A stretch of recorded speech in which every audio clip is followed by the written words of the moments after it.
US ने approve कर दी है $93 मिलियन की वेपन सेल टू इंडिया, और ये वही वेपन है जो ऑपरेशन सिंदूर में इंडिया ने एक्सटेंसिवली इस्तेमाल किए थे अगेंस्ट पाकिस्तान। और यहां पे आप देख पाओगे India US arms deal, what does India gain from the javelin Excalibur package. 92.8 million के नए सौदे कर रहा है अमेरिका भारत के साथ। देख रहा हूं कि जेवलिन नामी कोई मिसाइल है वो ट्रंप इंतजामिया ने भारत को देने की मंजूरी दे दी है। ये जेवलिन मिसाइल है, इनके बारे में मैं आपको बता दूं, जो यूक्रेन रशिया वॉर हुई है ना, उसमें यूक्रेन ने ये javelin anti tank missile humongous scale पर यूज किए थे रशिया के अगेंस्ट। रशिया के कई टैंक्स को इन जेवलिन मिसाइल्स ने डिस्ट्रॉय कर दिया, और आज के समय यूएस कई फ्रेंडली कंट्रीज के साथ मिलकर जेवलिन मिसाइल को को प्रोड्यूस कर रहा है, और बात यह चल रही है कि बहुत ही जल्द इंडिया और यूएस भी इन जेवलिन मिसाइल्स को मिलकर मैन्युफैक्चर करना स्टार्ट कर देंगे।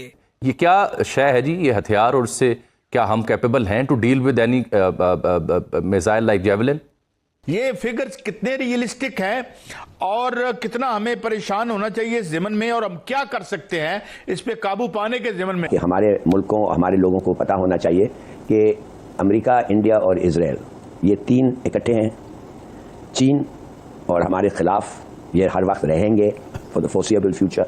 और अगेन आई से the denuclearisation, the disintegration and the destruction of Pakistan. मेरे ख्याल में this is our top agenda, certainly India and Israel, और अब अमेरिका का भी round about the top होगा जरूर। जी, ये पाकिस्तान के लिए एक इंतहाई कंसर्निंग और इंतहाई परेशान कुन खबर है, और जाहिर बात है कि पाकिस्तान को इसका सद्देबाब एट द अर्लीस्ट करना होगा। मुश्किलात में लगातार इजाफा होता जा रहा है और चीन के पैर पड़ा है, लेकिन ये फैसला करने के बाद कि भाई हमने चीन के सामने गिड़गिड़ाना है, चीन से दरखास्त करनी है, चीन की तरफ से भी मुंह की खाई है, और चीन ने किस तरह से बहुत बड़ा धचका दिया है।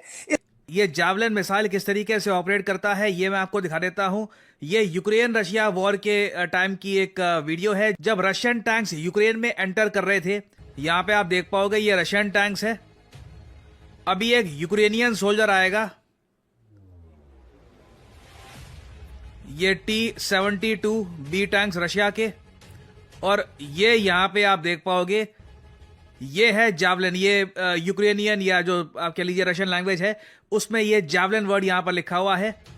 यहां से ये मिसाइल लॉन्च किया जाएगा और सीधा आप देख पाओगे किस तरीके से इस टैंक को डिस्ट्रॉय कर दिया। आई मीन अगर यूक्रेन के पास ये जावलिन मिसाइल्स ना होते ना, परहैप्स रशिया बहुत ही आराम से यूक्रेन का बड़ा हिस्सा कब्जा लेता। और इंडिया के पास वैसे खुद के भी एंटी टैंक मिसाइल्स हैं, हमारे पास एंटी टैंक सिस्टम्स है, बट जावलिन मिसाइल्स की परफॉर्मेंस पिछले कुछ सालों में इतनी बढ़िया रही है कि भारत ने 100 जावलिन मिसाइल्स इमरजेंसी रूट के अंडर परचेज किए हैं फ्रॉम यूएस। अहम ऐलान सामने आया है जिसके तहत अमरीकी महकमा दिफा ने इंडिया को FGM-18 जेवलिन मिसाइल्स फराहम करने का ऐलान किया है, और अमरीकी महकमा दिफा की तरफ से जारी किए जाने वाली 2 सफ़हात पर मुश्तमिल प्रेस रिलीज में इंकशाफ किया गया है कि जनाब अमरीकी हुकूमत की तरफ से इंडिया को ये जो FGM-18 मिसाइल फराहम किए जा रहे हैं, ये खित्ते में ताकत के तवाजुन को बरकरार रखने के लिए किए जा रहे हैं।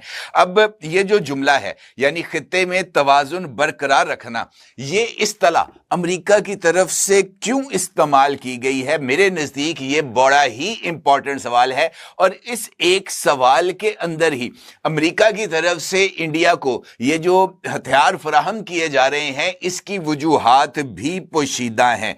इसका मतलब ये है कि इस सारी सूरत हाल में जो कि इस वक्त इंडिया और पाकिस्तान के दरमियान मौजूद है, उससे अमेरिका को अपने स्ट्रेटेजिक इंटरेस्ट के मुतासर होने के खतरात लाहक हो गए हैं। और वो खतरात कौन से हैं, ये भी एक बड़ा ही इंपॉर्टेंट सवाल है। ये सवाल भी बड़ा अहमियत का हामिल है कि ये जो नई डील इंडिया और अमेरिका के दरमियान तय हुई है, इसकी मजमूई मालियत कितनी है, और ये FGM-18 मिसाइल्स की खुसूसियात क्या हैं। के लिए ये जो हथियार हैं जिनका फराहमी के लिए जो नोटिफिकेशन जारी किया गया है, उसका अक्सर आप अपनी स्क्रीन पर देख सकते हैं। यानी FGM ये जो 18 मिसाइल्स हैं, ये इनफैक्ट जेवलिन मिसाइल्स, ये इनफैक्ट इस्तेमाल किए जाते हैं टैंक्स के खिलाफ।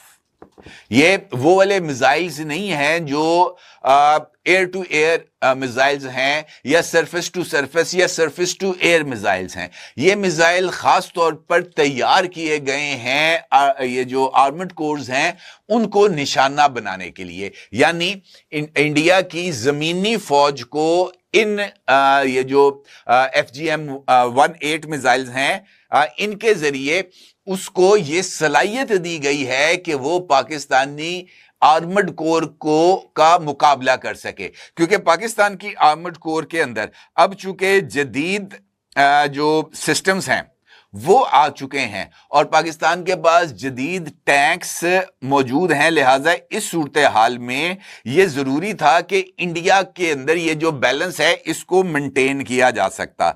अब ये जो मिसाइल हैं ये फायर एंड फॉरगेट हैं, यानी जैसे ही इस मिसाइल को फायर किया जाता है तो ये अपने टारगेट को खुद ब खुद तलाश करता है और उसको निशाना बनाता है, यानी इस मिसाइल को मॉनिटर करने की जरूरत नहीं होती कि ये अपने टारगेट पर जाकर लगेगा या नहीं लगेगा।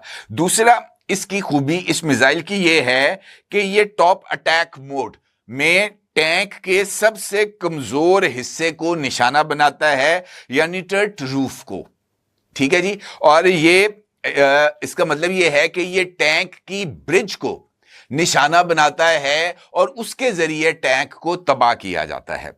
नमस्कार दोस्तों, जय हिंद। दोस्तों, भारत अपने पैदल फोर्स को इतना मजबूत करना चाहता है कि आने वाले समय में आप देखेंगे कि किस तरह से भारतीय सेना और मजबूत हो रही है, और इसके लिए भारत ने अमेरिका से कुछ ऐसे मिसाइलों की डील की है जो पैदल फोर्सों के लिए काफ़ी आसान बना देगी सामने वाले दुश्मनों की छक्के छुड़ाना। दोस्तों, इसमें तो पाकिस्तान अपने स्ट्रेंथ को जानकर खुश हो रहा है कि भारत हमारे स्ट्रेंथ को देखकर ये खरीदा है। नहीं दोस्तों, ऐसा नहीं है।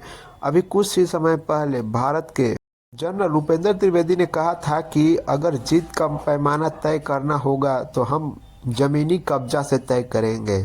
दोस्तों, इस बात को आप भूले नहीं। भारत अगली बार अगर युद्ध हुआ तो पाकिस्तान का कुछ हिस्सा और कुछ नहीं दोस्तों, जो भारत के आर्मी के मैनिफेस्टो में उस हिस्सों को कब्जा करने के लिए भारत अब पूरी तरह से अपनी सेनाओं को तैयार कर रहा है, और ये बात पाकिस्तान को नहीं समझ आएगी।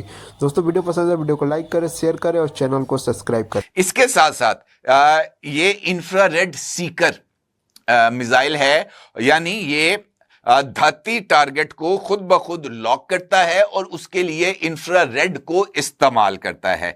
इसकी बुनियादी रेंज 2.5 से 4 किलोमीटर तक है, यानी 2.5 किलोमीटर से लेकर 4 किलोमीटर रेंज तक कोई भी टैंक मौजूद होगा तो ये मिसाइल फायर होने के बाद न सिर्फ खुद ब खुद उसका तयन करेगा बल्कि जाकर उसके कमजोर हिस्से यानी ब्रिज को अटैक करेगा और उस टैंक को यह तबाह करेगा। इसके साथ साथ इंडिया जो है वो कम ऊंचाई पर उड़ते हुए हेलीकॉप्टर्स को जिन्हें LCH या हिंड कहा जाता है उनको भी निशाना बना सकता है, और इसके साथ साथ ये बंकर्स यानी मोर्चों को तबाह करने के लिए काम भी आता है।